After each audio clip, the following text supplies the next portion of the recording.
بسم اللہ الرحمن الرحیم. بہت ساری خواتین اور تھوڑے سے حضرات السلام علیکم. میرا نام توثیق حیدر ہے اور آج کی اس سپہر مجھے یہ فخر حاصل ہے کہ میں آپ سب کو یہاں اسلام آباد میں خوش آمدید کہوں. بہت سے لوگ جو زیادہ اس کاز میں کام کرتے چلے آئے ہیں وہ مجھ سے ایگری کریں گے کہ ایک بہت بڑا مسئلہ قانون سازی ہونے کے بعد بھی ابھی باقی ہے، اور وہ یہ ہے کہ جب ان قوانین میں سے کسی قانون کو استعمال کرنے کے لیے کوئی عورت اپنا حق استعمال کرنے لگتی ہے تو پھر معاشرہ اسے کس نظر سے دیکھتا ہے، وہ اس کو کون سا سٹگما دیتا ہے، وہ اس کو کس دھبے کی نظر سے دیکھتا ہے. اس کے لیے ضروری ہے کہ ہم تمام خواتین میں وہ جذبہ پیدا کریں کہ ہاں یہ میرا حق ہے اس قانون کو استعمال کرنا اور اس کو میں اون کروں. اگر میری کہانی ہے تو میں اس کو بتاؤں، اس میں کوئی برائی نہیں، یہ میرا حق ہے. اور ایسی ہی ایک کہانی working with sharks, doctor Fauzia Saeed نے یہ کتاب لکھ ڈالی، جو کہ پی ایچ ڈی ہیں یونیورسٹی آف منیسوٹا USA سے. سماجی تبدیلی کے لیے کام کرنے کے لیے پاکستان واپس آ گئیں اپنی ڈگری کے بعد، اور انسانی حقوق، خاص طور پہ خواتین کے حقوق، جمہوریت اور سماجی انصاف، یہ ان کے دل کے بہت قریب ہیں. ڈائریکٹر ہیں یہ مہر گڑھ کی. اور اب ہم ان سے کچھ یہی کہانی سننا چاہیں گے کہ یہ سب کیسے ہوا، کیا ہوا. اور ہم سب فوزیہ کو جانتے ہیں، وہ ایک فرق انداز میں کہانی سناتی ہیں. فوزیہ.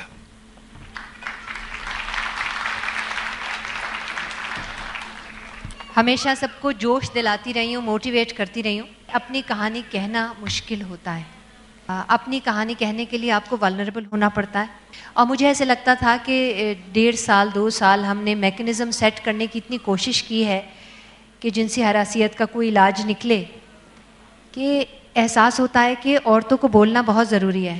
اور مجھے لگا کہ شاید میرا حق نہیں بنتا کہ میں آپ سب بہنوں سے کہوں کہ آپ بولو، آگے آؤ بولو، جب تک میں خود نہیں بولوں. تو یہ میرا ایفرٹ ہے کہ میں خود، جس کو کہتے ہیں اسپیکنگ آؤٹ، میں خود بات کر رہی ہوں، اپنی زندگی کی بات کر رہی ہوں، اور اس حوصلے کے ساتھ کہ معاشرہ اس چیز کو سنے گا، پڑھے گا، سمجھے گا. اور ایک نان سیریس ایٹیٹیوڈ ہر وقت ہوتا ہے کہ ہاں یہ چھیڑ خانی تو ہوتی رہتی ہے، یہ اندازہ ہو کہ یہ ہماری زندگیوں پہ کتنا گہرا اثر چھوڑ کے جاتی ہے. جو کچھ بھی میں نے لکھا ہے اس کتاب میں، آپ سب نے اس کو ایکسپیرینس کیا ہے. آپ کی روح کے اوپر یہ زخم لگاتی ہے اور آپ اس سے جان چھڑائیں تو چھوٹتی نہیں ہے. آپ جب بات کرتے ہیں اور جب کمپلین کرتے ہیں، جو میں نے پچھلے 2 سالوں میں بھی دیکھا ہے، اپنی زندگی میں بھی بہت زیادہ دیکھا ہے، کہ وہ کمپلین کرنے کے بعد جو اذیت اٹھانی پڑتی ہے وہ شاید شکایت کرنے سے پہلے اتنی زیادہ اذیت نہیں اٹھانی. آفس والے ہم سے بات کرنا بند کر دیتے ہیں، اسٹگمٹائز کر دیتے ہیں، مینجمنٹ ہم پہ دورے کیسز چلانے شروع کر دیتی ہے، اور جو کمیٹی ہے وہ کولوڈ کر جاتی ہے اور ایک طرح کا محاذ بنا لیتے ہیں، اور کمپلیننٹ ایک طرف رہ جاتا ہے، باقی سارے مل جاتے ہیں. اور ہمیں یہ معلوم ہے کہ لا پاس کرانے کے بعد اور یہ کمیٹی بننے کے بعد یہ مسئلہ اتنا آسان نہیں ہو جائے گا، کیونکہ ہم نے خود بھی زندگی میں گزرے ہیں. اور میں نے خود اپنی کتاب میں اتنی تفصیل میں یہ ساری بات لکھی ہے کہ میں نے 3 سال سیکشول ہراسمنٹ ایکسپیرینس کی اپنے دفتر میں. ایک میرا سپیریئر مینیجر تھا، اور مزے کی بات یہ ہے کہ ہم میں سے کوئی عورت بولی نہیں، اس وجہ سے کہ ایک تو ہمیں یہ بڑی جستجو ہوتی ہے کہ ہم اپنے آپ کو پروو کریں. ہم ایک پروفیشنل ہیں اور ہم ہر چیز سہ سکتے ہیں اور ہم ہر چیز ہینڈل کر سکتے ہیں. کیونکہ مرد چاہے اپنی کمپلین کر لے کسی بھی بات کی کہ تھک گیا ہوں یہ وہ، ہمیں ایسا احساس ہوتا ہے کہ جیسے اگر ہم نے کمپیٹ کرنا ہے اس میں تو ہمیں 100 گنا زیادہ اچھا کام، 100 گنا زیادہ کام، اور ہر ایشو ہینڈل کرنا اور کمپلین نہیں کرنا. تو ایک وہ یرننگ ہے ایک عورت کا اپنے آپ کو پروفیشنل ثابت کرنے کی کہ ہم پیتے جاتے ہیں. مگر اس کا دوسرا رخ میں نے یہ دیکھا کہ جو مرد اس قسم کا کام کرتے ہیں وہ 100% اس بات پہ کاؤنٹ کرتے ہیں کہ بولے گی نہیں. ان کا سب سے بڑی ڈھال یہ ہوتی ہے کہ یہ بولے گی نہیں. تو جب میں نے ایک آواز اٹھائی، بلکہ ایک اور میری کولیگ تھی پہلی، اس نے مجھ سے آ کے کمپلین کی کہ یہ شخص ایسے کرتا ہے. وہ میرے پاس اس لیے آئی تھی کہ یہ تو بڑی مضبوط عورت ہے، اور یہ تو اس وقت میں جینڈر یونٹ کو ہیڈ کرتی تھی، تو وہ میرے پاس کمپلین کرنے آئی اس شخص کی, اور مجھے 2 دن لگے یہ اتنا کریج پیدا کرنے کے لیے کہ میں اس کو یہ کہوں کہ میری بہن یہی سارا کچھ وہ مجھے بھی کہتا ہے.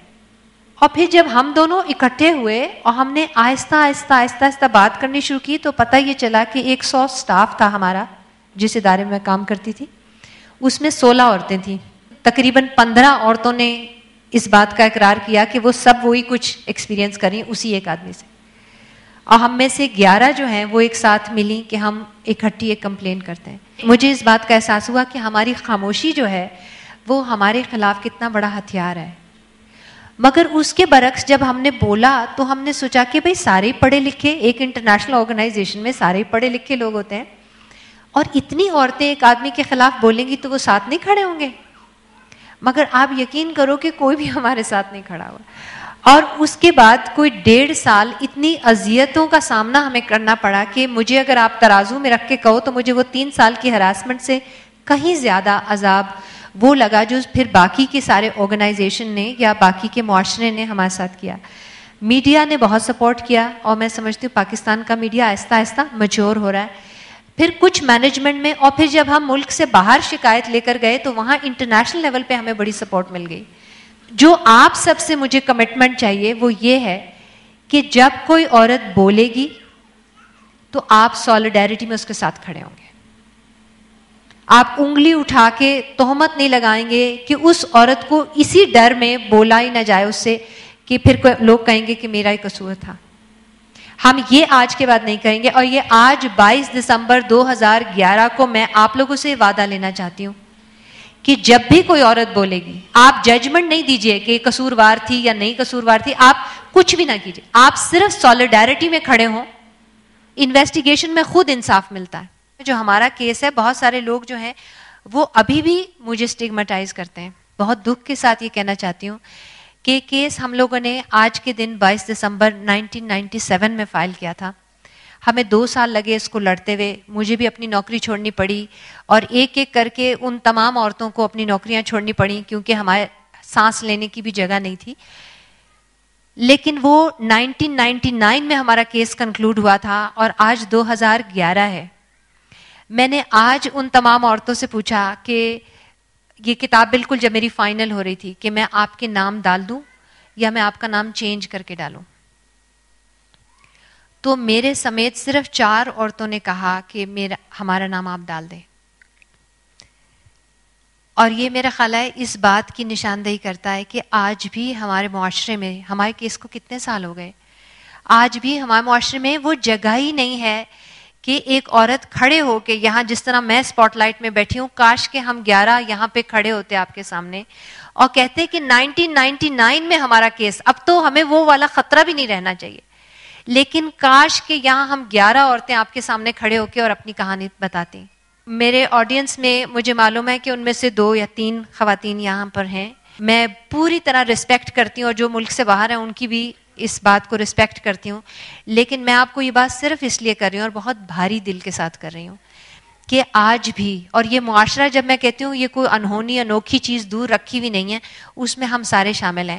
یہ معاشرہ آج بھی ہم عورتوں کو اتنی گنجائش نہیں لگتا کہ آج اسپاٹ لائٹ میں ہم ساری عورتیں کھڑے ہو کے آپ سے کہتے کہ یہ کیس ہم نے لڑا اور ہمیں بڑا فخر ہے کہ اس کے اوپر ایک پوری موومنٹ چلی. مجھے آپ لوگوں سے وعدہ لینا ہے, آج سے ہم یہ کیمپین شروع کریں گے. جس چیز پہ ہم تہیہ کر لیں اس سے ہم رکنے والے نہیں ہیں, ہم سیلاب کی طرح آگے جائیں گے. اور اس معاشرے میں وہ سپیس ہم نے اپنے لیے خود کریٹ کرنی ہے, اور سپیس صرف اس بات کی, میں تو جسٹس کی بھی سپیس نہیں مانگ رہی, سپیس صرف اس بات کی چاہیے کہ ہم ایسی سپاٹ لائٹ میں آ کے اپنی بات کہہ سکیں, ہم اپنے اپنے دفتروں میں کمپلیننٹس بن کے اس کمیٹی کے پاس جا کے کہہ سکیں اور ہمارا گلا نہ گھونٹا جائے.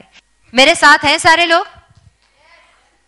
مجھے سب کے ہاتھ نظر آ رہے ہیں, اور یقین کریں آپ لوگوں کے جذبات جو ہے نا وہ میرے دل تک پہنچ رہے ہیں, کیونکہ یہ سپیس ہمیں کوئی اور نہیں دے گا, یہ سپیس ہم نے خود سے لینی ہے. اس کے بعد جسٹس بھی ہم لے لیں گے, پہلے بات تو کہیں نا. فوزیہ بہت بہت شکریہ اپنی دل کی پوٹلی کھولنے کا.